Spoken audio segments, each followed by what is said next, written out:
Thank you for choosing to listen to On Air with Chai and supporting our cause. Being a nonprofit organization, we rely on the support from our community to help keep our programs running and allow us to continually service our families while offering incredible experiences, such as family vacations after treatments, trips to Edmonton Mall, home-cooked meals, big sibling programs, day camp and sleepover camp, and many, many more. If you enjoy our stories and you're thinking of making a charitable donation, think of Chai Lifeline Canada and the children you would be supporting. You can visit us at chailifelinecanada.org. It's something that Mama told me and that I think her Saba told her.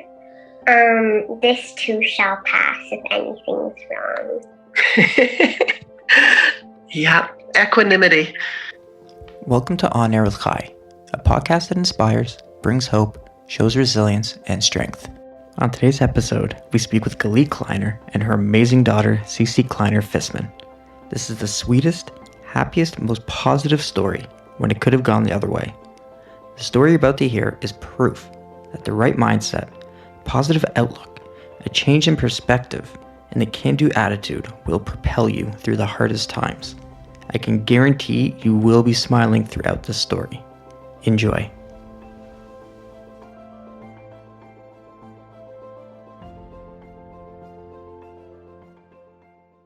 Everybody, and welcome to another episode of On Air with Chai. I'm Bryan Strasberg, co-hosting with Mordechai Rothman, executive director, executive producer of Chai Lifeline Canada. Good morning, Morty. I should be able to take an executive producer title for this, I think. You should. Me too in that case, but yeah, absolutely. Today we are joined with Galit and Sisi Kleiner, who are and were Chai Lifeline clients of ours. We're going to hear an incredible story of Sisi and her treatment of cancer and some interesting little facts about her later on, that a project that she's taken on herself to help propel herself through treatments and healing and to share hope for others going through her same situation. Good morning, Galit and Sisi. How are you? Good. Yes, we're very good. Thank you. Thank you for the opportunity to speak to you today. Absolutely. Thank you both for giving us your time today. We really appreciate it. It's our pleasure. I know we had a little bit of back and forth trying to get scheduling down, but I'm glad we managed to get this. I'm glad. So where are you from? What's and Galit, why don't you kind of share your story, and then we can ask Sisi some questions as well. Sure. So I am. Well, where am I from has always been a complicated question because I'm from so many places. Originally, I was born in Buffalo, New York, when my dad was doing a postdoc, and then kind of went to all kinds of other places during other postdocs, eventually ending up in Israel. My parents are Israeli. And moving to Canada when I was about 7 years old, to Edmonton, and then many places in between, doing my own training as a physician. I studied in Montreal, Boston, Philadelphia, and ultimately moved our family back to Toronto in 2006, and Sisi was born in 2012. So Sisi has lived her life in Toronto. And, So can you share a little bit, and if you're comfortable, share your story of how you came, first how you came to needing Chai Lifeline services, or not needing, but coming and getting involved with Chai Lifeline services, I should say, and how that progressed, if you don't mind. Sure. Well, I guess the story starts with Sisi and her getting diagnosed with rhabdomyosarcoma when she was 3. That was probably the biggest shock of my life. And it would be shocking for any parent, but it was maybe slightly more shocking for me than other parents, in that I had 2 other children who are older than Sisi, Benji and Julieta, who were born with developmental disabilities and profound medical problems.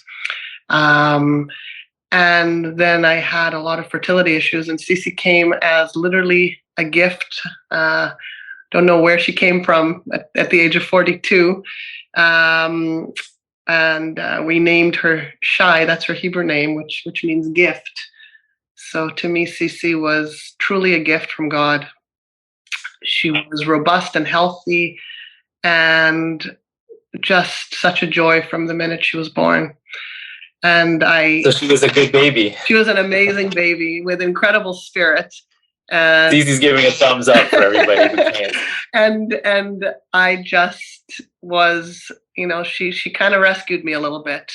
I think that, and I really struggled with all the needs my other children had, and I was devoted to them and remain devoted to them, but it was an exhausting experience and just, a lot of grief. And then when Sisi was born, it gave me hope, but not just for Sisi, but also it gave me renewed energy for all that I needed to do for my older children. And Sisi was just such a joy and a delight. And every minute I had with her I didn't ever take for granted. And so, in my head, she was kind of just a joy, and all the hard stuff had been behind us, and now we're going to move forward. And then when her diagnosis came when she was 3, it was so sort of cosmically wrong in my mind. And I had such a hard time accepting. I literally couldn't believe it. It was just like, no, this can't possibly be true. And we went from the outpatient ENT clinic after weeks and months of me getting progressively more anxious that something was wrong, but being kind of dismissed by everybody, to going pretty much, to inpatient sick kids for the next month, because Sisi had a tumor that was so large in her oropharynx that it was compressing her airway, impacting her ability to breathe. And so in that kind of devastated shock and awe state, I literally barely remember that period of time because it was so traumatic.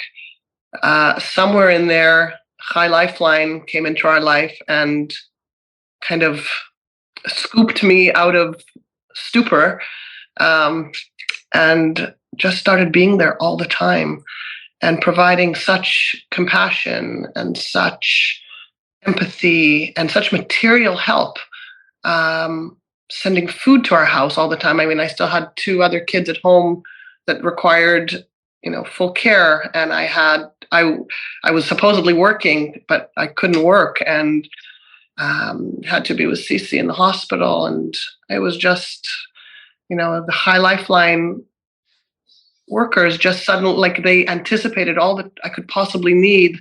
And not just me, but Sisi too. She was an inpatient in the hospital. They were there all the time. They brought her presents and art supplies and laughed with her, and they were just always there, and I could take a breath. So that was my experience with Chai Lifeline. I can't even imagine what that feels like as a parent to hear that diagnosis after almost, it's like this little bundle of hope shows up, and everything's going to be okay now. And then you hear that, and to have to be at the hospital for a month and feeling so alone, and so it must have been such a dark place to have to find yourself in. And right now I'm talking to you, and you and Sisi are both very bubbly and very happy, very smiling, and Sisi especially, she's beaming. And what do you tell yourself when you're going through something like that? I heard you say about Chai Lifeline, and thank you for that. Thank you for allowing us to be a support during that time in your life. But how does one get through that? And what were you telling yourself? I'm kind of an independent person, and I kind of do a lot of stuff on my own.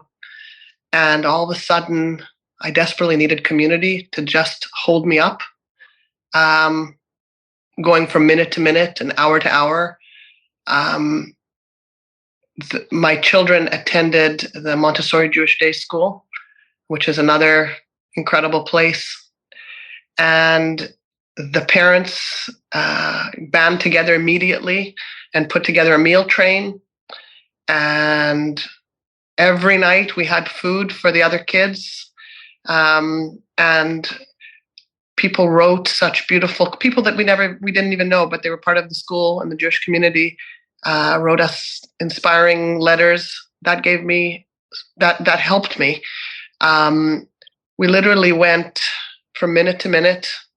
My family and my closest friends, they came through. Sisi's friends were unbelievable.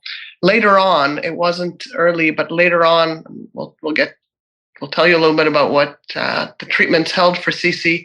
But sort of halfway through, some of her friends at a nursery that she went to called Kidville, the parents got together and put together a GoFundMe campaign, as well as this welcome back party for Sisi after she had to go to out of the country to get radiation treatment.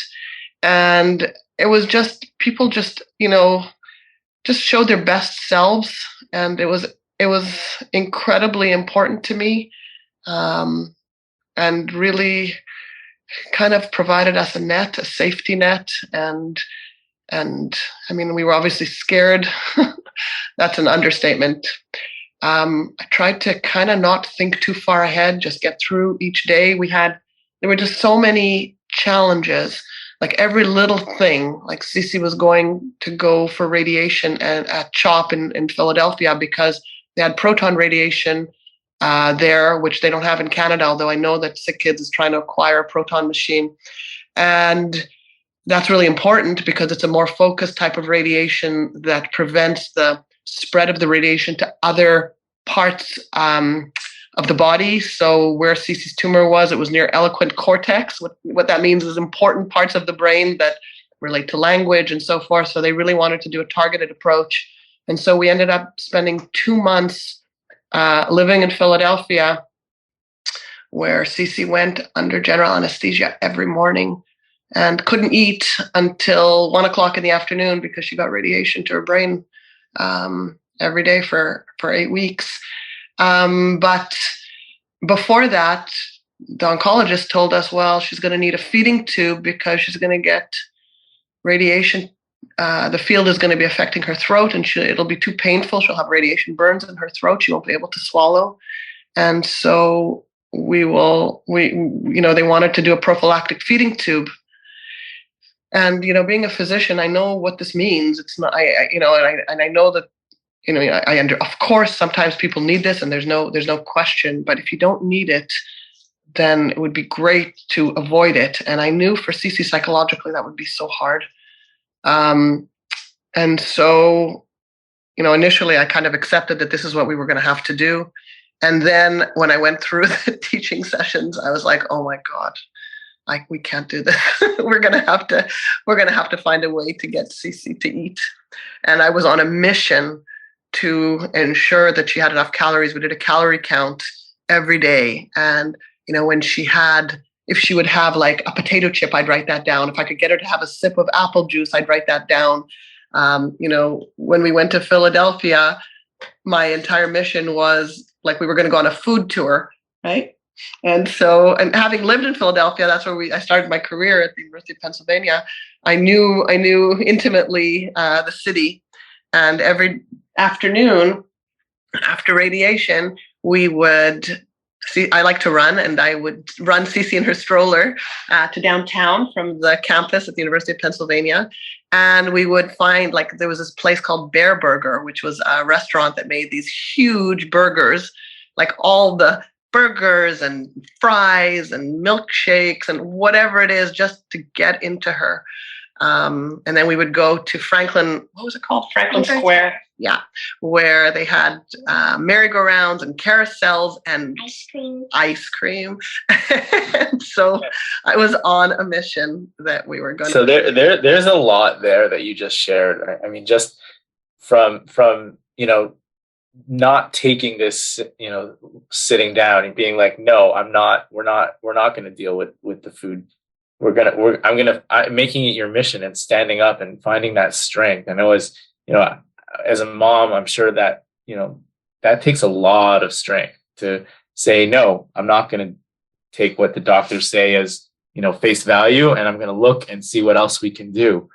To the silver lining, it sounds like you guys are, it sounds like it was a horrible time in your life, but I'm hearing you talk about it, and it's like, yeah, we went on tours around Philadelphia, and I used to run down there, and like, you almost look at it as a bonding experience, which, so there's a lot to unpack right there.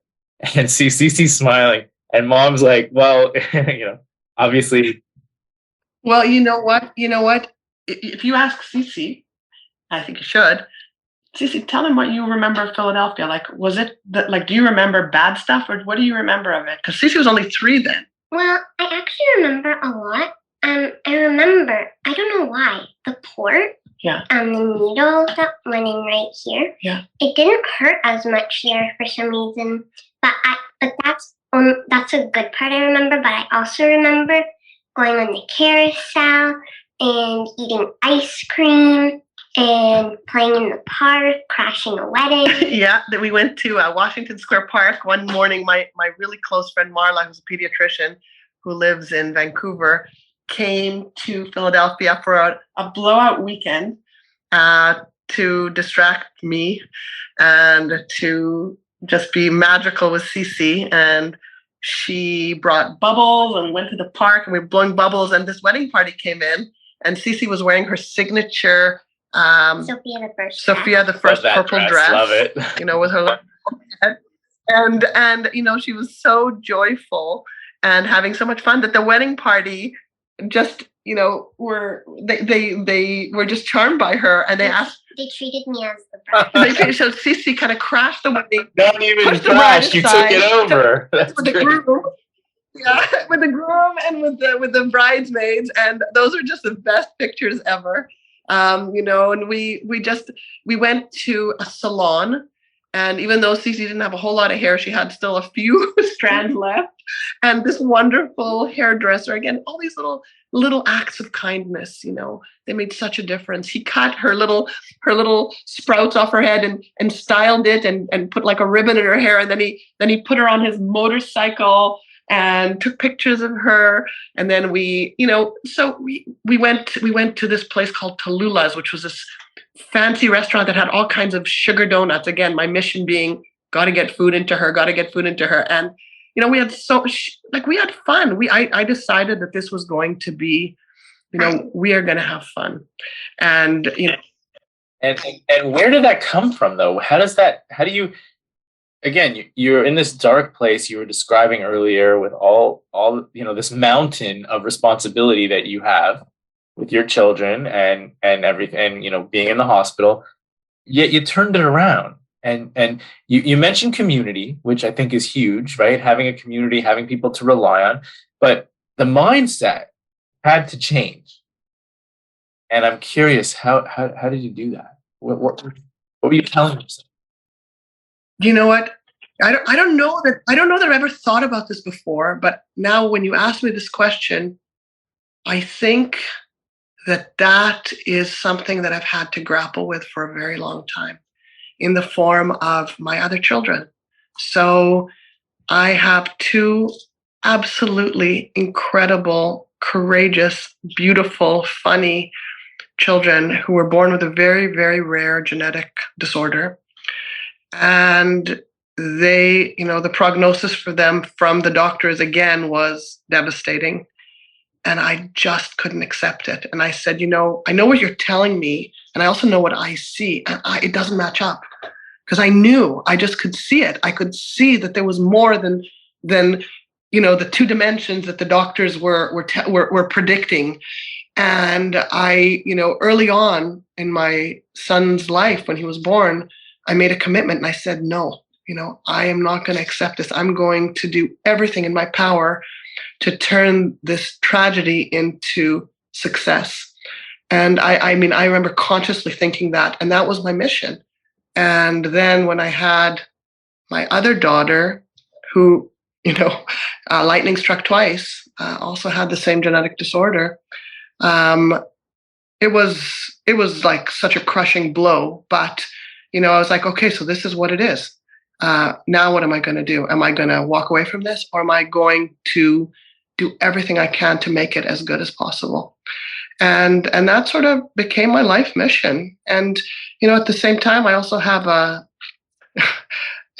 strange that my professional life is in a way a parallel to my personal life, and one influences the other, and actually in both directions. And that I'm a specialist in neurodegenerative conditions, so in Parkinson's disease and other movement disorders. And I work out of Baycrest, which is a geriatric center. And I kind of envisioned for my patients. I always say, when my patients come to me and I make a diagnosis of Parkinson's disease, and to them that's so devastating, I say, no, you're going to leave here with hope, because here's what we're going to do. We're going to sort of live every day to the fullest. You're going to have my support to optimize every treatment that we have available to us. And we are going to, make the most of every single day. And that's sort of my frame of mind. And so when we were hit with this shock, somewhere in there, I, being incredibly conscious of what the future could hold, I didn't want to take a single day for granted. And, then the other piece of this is Sisi. She is the most incredibly optimistic, joyful person. Even, she was experiencing this, even then, she was still so funny and so creative and so optimistic, that I had to continue that way. I knew that I had to model to her hope and joy, and we couldn't get lost in the anxiety and the difficulties. We had to focus on what's good, right, Sis? So Sisi, how did you do that, Sisi? What? How did you stay so positive? I'm sure you must have seen all the doctors and mom being so nervous. I'm sure you must have noticed that kids see everything as much as us adults try to hide that. Kids see it all. Yeah, I'm actually not sure how I did it. I never really thought about it, but I don't mean to sound rude, but I think I may have just been born very positive. It's not rude at all. That's fantastic. I think you were born positive. I agree. And you know what? Sisi, so I'll give you a little bit of background on Sisi. When we went to Philadelphia, we stayed at the Ronald McDonald House. And at the Ronald McDonald House, Sisi developed a cult following amongst the other kids there. And the escapades and the fun that they had there with Sisi as the leader, this little 3-year-old munchkin, with all kinds of, imagination games and all kinds of just so much fun that, it's just infectious. So she lifted the spirits of so many people. The first night that we were at Sick Kids, and well, it wasn't actually the first night. I think it was actually about the 5th night after they finished all the testing and they finally had the conclusive diagnosis and they were going to start chemo. Sisi decided she was going to go on a trip on her IV stand, run, and she was flying down the hallway on her IV stand, laughing her head off, and everybody else was sleeping. And then, when we were every Friday, we'd go down to, well, some weeks we had to do 5 days straight, but some weeks we only came in on Fridays, and we would take the subway down to Sick Kids from our home at Yonge and Lawrence. And we'd always stop at Aroma, which is a little cafe along the way. And Sisi I would try and get some croissants into her and whatever else she was willing to eat. And one morning, again, in her signature gown, she wore her purple dress literally the entire year, usually over top a pajama. That was the other signature. She wore a pajama for a year. And she was dancing around Aroma, and these university students saw her. She was so funny. She was literally twirling and dancing and doing all kinds of moves. And these kids saw her. I mean, she was visibly ill. She was pale and she didn't have any hair and clearly, receiving chemotherapy. And they see this joyous little girl, and they came up to me and they said, every year we do a fundraiser. They were Ryerson University students. And every year we do a fundraiser and we raise funds for various organizations. But we're wondering if this year we could honor your daughter, because she is so magical. And I think that it would really, inspire people. And I was just taken aback. And they went and put together this incredible lineup of shows. So it was a talent show, and there was I think it was they called it acoustic night. So it was all kinds of acoustic guitar and singing. And they put together this, and they had baking, and it was a combination George Brown College, their food program, and the Ryerson program. I'm not sure exactly, but it was a show that was in February, attended by about 200 people, and we decided to go as well. It was a Thursday night, February 11th. I remember 2016, and it was freezing outside. Sisi put on her nightgown, her wig, her sunglasses. Sunglasses at night. I love it. And this was after 5 days of brutal chemo, with the worst side effects. And she still wanted to go. And in fact, she said to me, actually a couple of days before, because she had to prepare, she said that she wanted to perform also. And so there was one gentleman who worked with my older kids who played the guitar. And he and Sisi, they practiced singing the song "Let It Go" from Frozen, because that was Sisi's favorite movie. And I was just stunned. This little 3-year-old, sickly little kid on a cold February night stands up in front of 200 people and belts out "Let It Go." She was the first act. And she got a standing ovation. I feel like that's like her mentality. She was such an inspiration. What courage! What strength! Wow. Seriously amazing. So, the real answer is, when you ask me, what was the motivation? It was Sisi.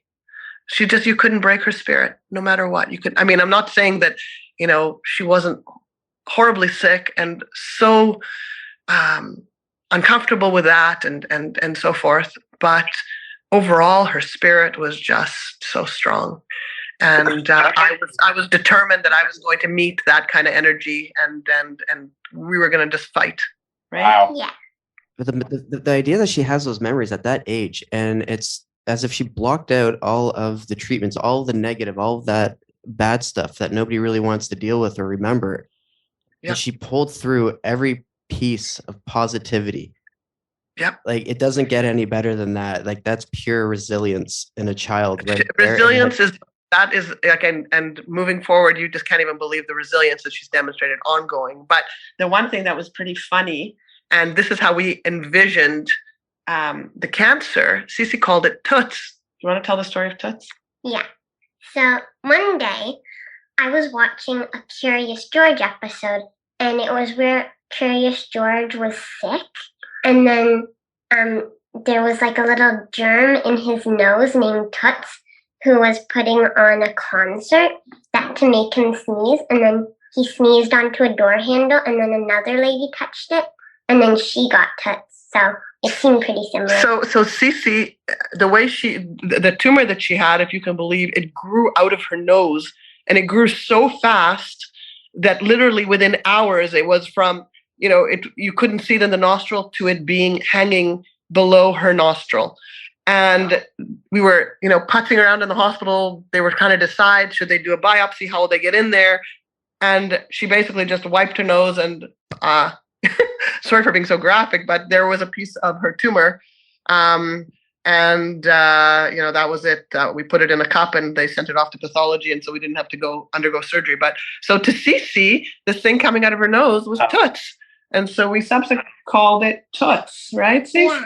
And we used to I read the book, The Three Musketeers, and seen the movie, and we kind of had this spirit and this motto. And whenever we met anybody, we put our hands together and we'd say, "All for one and one for all, hooray!" And so, those little things. It sounds incredible, and to have to go through such a horrible thing, and to have such positivity from it. I often get asked at Chai Lifeline, like, how is it, and very similar to your answer, is like, how is it that you see all of these, these serious cases and sad cases, and you come across people who are, just dealing with some of the hardest things imaginable, and how do you stay positive? And just like you, I say, well, we focus on the positivity. We bring hope to people.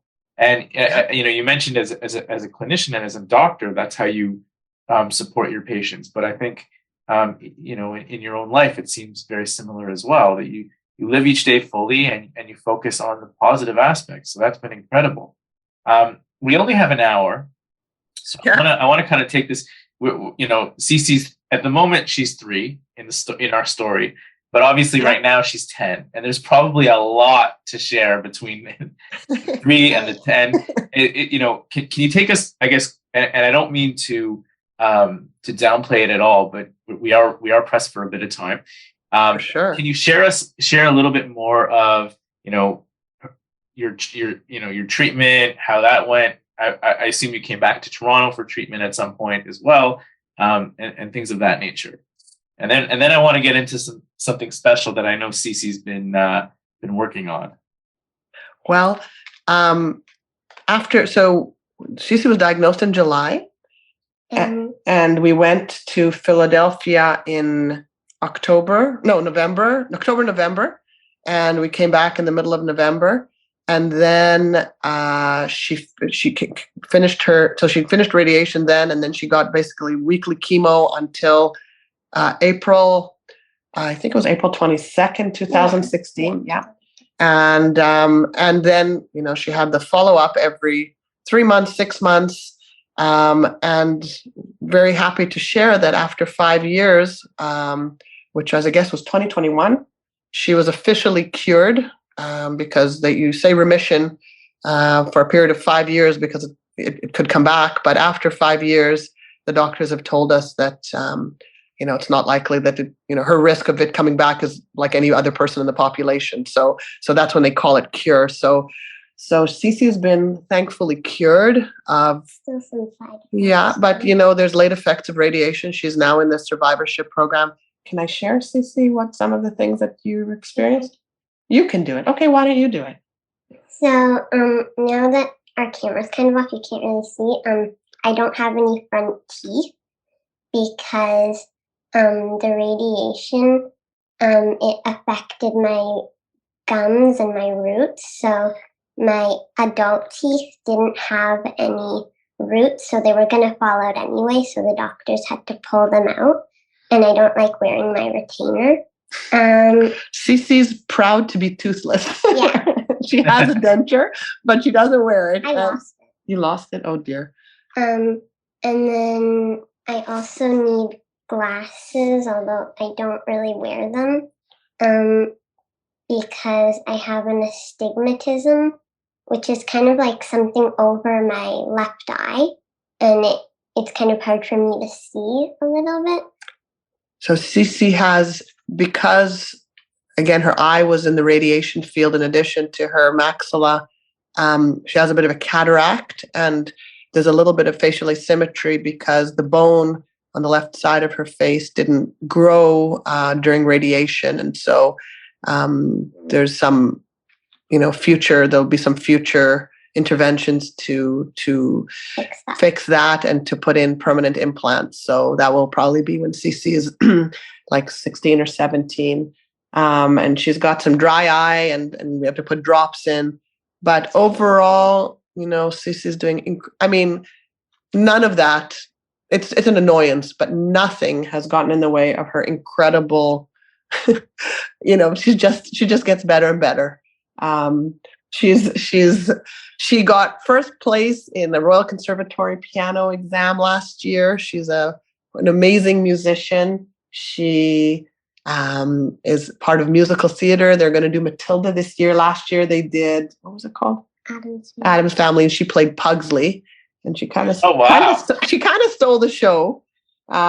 She is quite the artist. And in fact, you want to say what we did this weekend? So we got a flyer from Sick Kids about if we wanted to donate. And then I felt really bad for all the kids who had to stay at Sick Kids over the holiday, because it doesn't seem very fair that they have to miss out on Hanukkah or Christmas or their holiday traditions.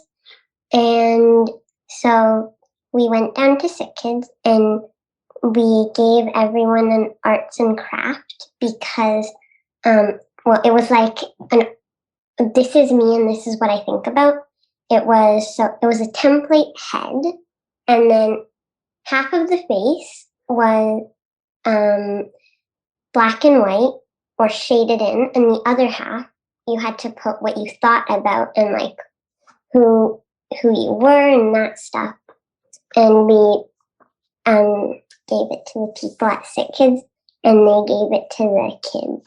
So Sisi herself did this incredible project that was titled "This Is Me and This Is What I Think About." And one day she presented this incredible picture to me where she drew her face on half her face on the one side, and the other side had all kinds of, and that was in pencil, and the other side had this incredible rainbow of colors of all the things that she thinks about, like rainbows and fairies and what? My friends. Her friends, all kinds of different things, but it was so beautiful and mounted on cardboard. And initially, when Sisi said to me that she really wanted to do something for the kids at Sick Kids during the holidays, we were going to make chocolate chip cookies, but then we were told we were not allowed to bring food there. So we tried to come up with something else. And we thought maybe we could come up with an art project that would maybe just be, that small gesture that so many people extended to us. And it would just be like something the kids could enjoy and have fun with. And so we went and put together 30 packages, because there were 30 inpatients, with markers and pencils and glitter and the template of the head and a copy of Sisi's picture and instructions and a holiday card. And we took them to Dr. Malkin, who was Sisi's oncologist, who is kind of a gem of a human being, closest thing to angel on earth that ever lived. And he distributed on our behalf to all the kids. And it just was kind of Sisi's amazing in that she's so sentient and thinks about how another person must experience, their world. Yeah, to have gone through something like that and not to want to just like forget it, and instead realize that there are other kids now who are going through that. Exactly. I help them. It's incredible. Yeah, it's really such a beautiful project. So now that we're on, some of Sisi's projects, I know that there's a very special project that you guys or Sisi has created, and I wonder, Sisi, if you can tell us a little about that. Okay, so I'm writing a book. Mama's editing it. It's called She Warrior, and it's basically about my experiences on what it felt like to have rhabdomyosarcoma and like have cancer, and then how I dealt with it. And it's basically to give other kids hope who are going through the same thing. And yeah. So Sisi has written 6 chapters, and now she's starting the illustrations, and that is Sisi's illustrations are like magical.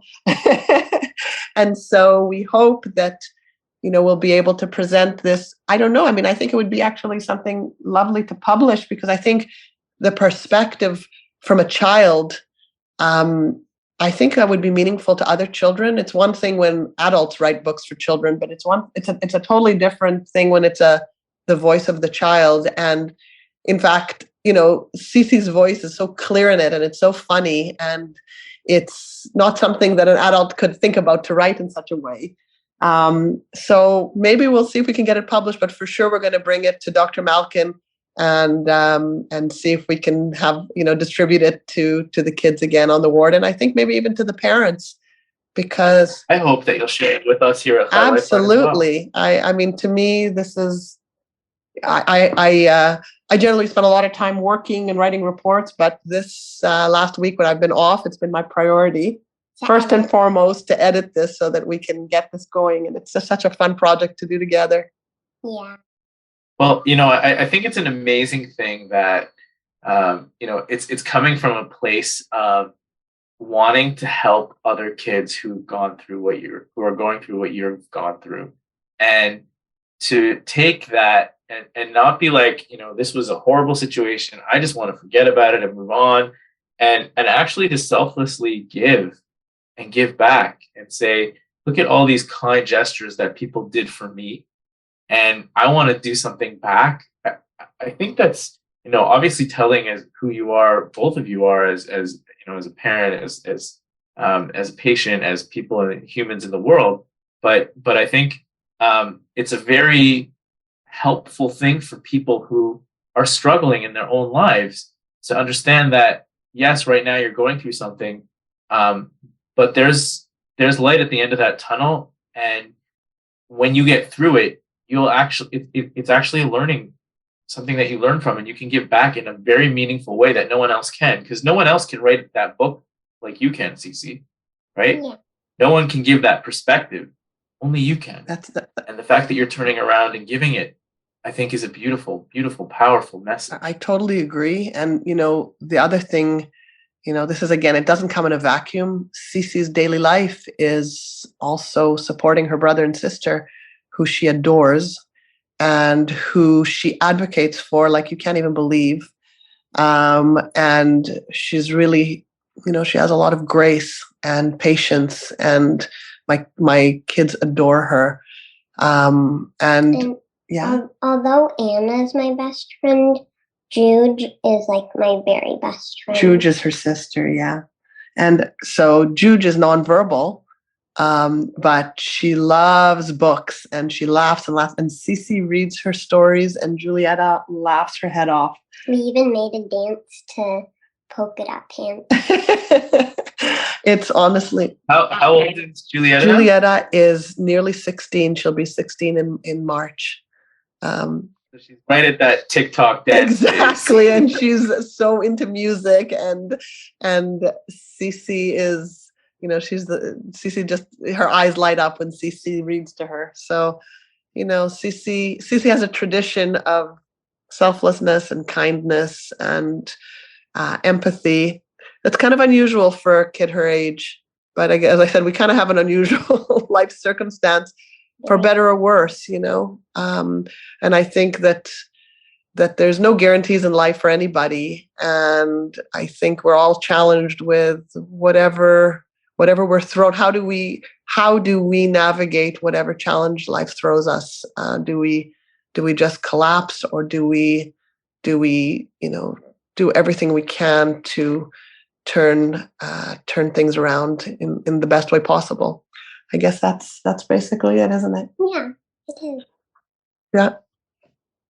It's all perspective with that. I mean, a lot of it is perspective, but it's action. It's not just saying, it's not taking things sitting down, but it's also going for that run and going and getting that food, downtown at Bear Burger, and exactly. It's basically empowering yourself not to be a victim, Yeah. You can sit there and just complain about the whole thing, and it isn't fair. No, it's not fair, but there's certain things you can't control, but what you can control is how you look at them. That's right. Well, Sisi, I want to ask you, you've been involved with High Lifeline for a little while, and is there one story or one thing that was your favorite thing? Definitely. Let's hear it. I want to know what that was. When I was I 5 or? I think it was in 2018. So you were about 5 or 6, yeah. When I was 5 or 6, High Lifeline took me and a bunch of other kids on a trip to Disney. And I had a really, really, really good time. And there was a really nice girl, Leah. She was my counselor, and she was really nice, and we had such a great time together, and I loved it so much. It was, I mean, Did you meet Sophia? Did you And meet Sophia? I think I had actually grown out of my Sophia the first stage, believe it or not. but you hadn't grown out of Frozen. Not What? Frozen. Yeah. I loved Frozen. That'll never happen. Okay, well, did you meet Elsa and Anna? And we then, have at the least? pictures to prove it. I also met Sisi. Yeah. And are you in touch Yes, with with anybody Leah. from that trip still? We are. Leah herself was a cancer That's, survivor. She was 18 at the time. She's just an amazing young woman. She's since gotten married and now had a baby as well. And we definitely keep in touch Wow. with her. She's just, Sisi and her have a special bond. I think, yeah, and it's one of the things that we at High Lifeline, as much as the trip is memorable, and a lot of our experiences that we're able to put together for kids like Sisi are memorable. What's more important is those relationships that are formed and those connections that are built, because that stays forever. And as there's ups and downs, and life goes on, and it sounds like Leah's married and has a child already.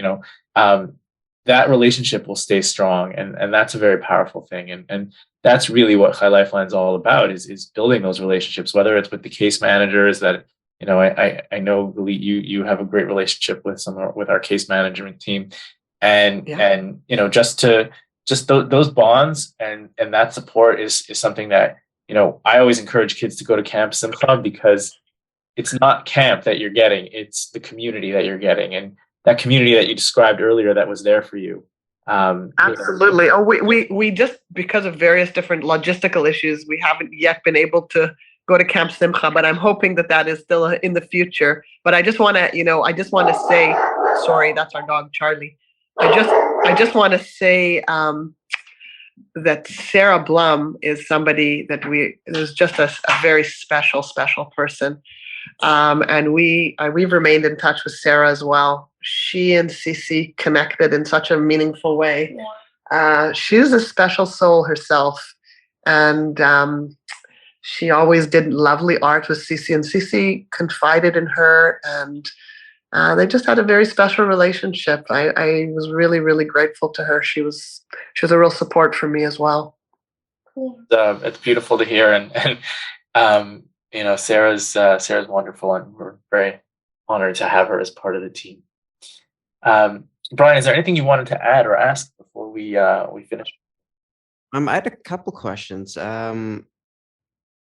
forgot one of them, but one of them was, Galit, for you as a physician, was this easier or harder hearing the diagnosis and everything, being a physician, or would it have been easier or harder just not knowing that kind of medical background? That has been a double-edged sword for me all my entire adult life with my other kids, because I know where things can go. That being said, I feel that my medical background has navigated, has given me the confidence to be able to understand also the decision making, and be able to make decisions that I thought were right, even if they didn't necessarily go along with what the doctors were telling me, because I was able to sort of think through and have additional questions. And, when I actually thought through, and I said, I want to know exactly the radiation field, and I kind of really pursued that. And when I actually, got that information, it turned out that the radiation field wasn't going to really be affecting her swallowing. That's when I had the confidence to say, I think we can do this. But I think a person who's not medical may not have, really questioned what was being told to them at face value.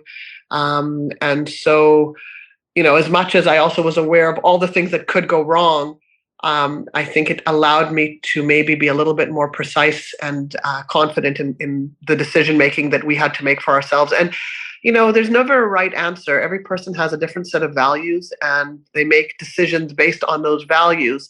And that's true. that's true for every illness, and my job as a physician is to be person-centered, not impose on patients what I think they should do. I have to meet them where they're at. And so I was able, with the information that they were able to give me, I could ask more questions. And as a result, I think I was able to make better decisions for our family. Yeah, especially because you are very close to the patient, being your daughter. So, I mean, it can get a little muddy in that aspect of what decisions you guys are going to make and what you feel will be best versus what the acting physician would feel. Sure. That being said, I'm not that objective. Even now, every tiny little thing, I kind of have. I'm almost re-traumatized. Like Sisi had something wrong, some problem with her eye, and I was it was hard to regulate, saying, "Oh, this is likely just something minor that every other kid might get," because I already had that scenario of this is unlikely to be. And then it actually happened. So I'm still struggling with that kind of fear of, oh my God, I can't do this again. But yeah. Well, it sounds like you handled it with grace and and strength and courage and tenacity, and both you and Sisi, and everything that you had to go through it. I'm in awe, and I'm in awe that you went through it, and I'm even more inspired by the fact that you've come out the way you have, with the strength and caring and sharing that is obviously a part of who you both are. So thank you for that. And I'm gonna, as we come to the end of the podcast today, I want to ask if there's any parting thought that you'd like to share with the Chai Lifeline world.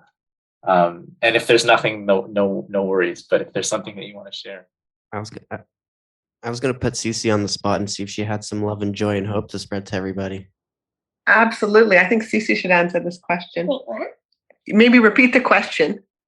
So Sisi, is there any final message that you'd like to share with all of our Chai Lifeline donors and volunteers and family, everybody who listens to this podcast? They're always looking for inspiration and positivity and strength. And is there any final message that you'd like to share with all of them? It's something that Mama told me, and that I think her Sabbath told her. This too shall pass if anything's wrong. Yeah, equanimity. Gamze Yavor, I think this is they say. Yeah, and Tikkun Olam.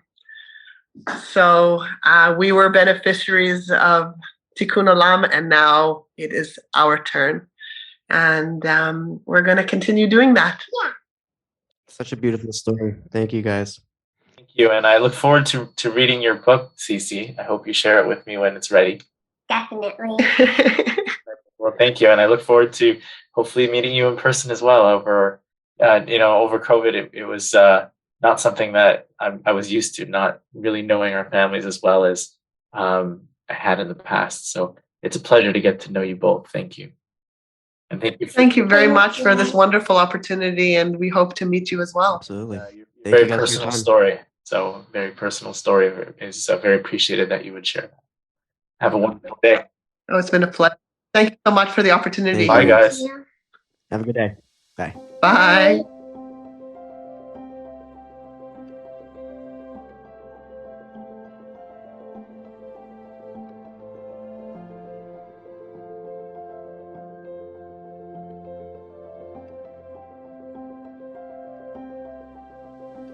I told you you'd be smiling throughout the story. How incredible for a 3-year-old to be holding on to such incredibly positive thoughts and memories. Sisi straight out said she was just born a very positive person.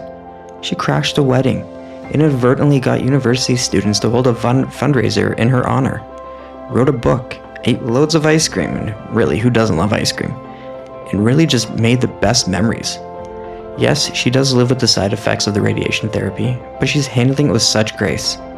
Thank you, Galit and Sisi, for joining us today and sharing your incredible insight and positivity. It truly is infectious. And thank you to the listeners for choosing to be with us today. Until next time.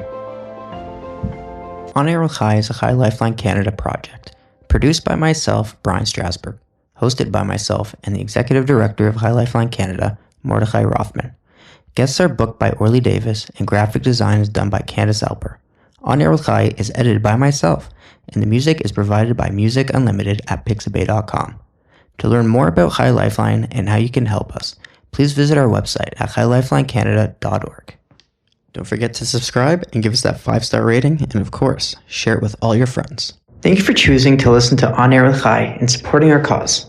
Being a nonprofit organization, we rely on the support from our community to help keep our programs running and allow us to continually service our families while offering incredible experiences, such as family vacations after treatments, trips to Edmonton Mall, home-cooked meals, big sibling programs, day camp and sleepover camp, and many, many more.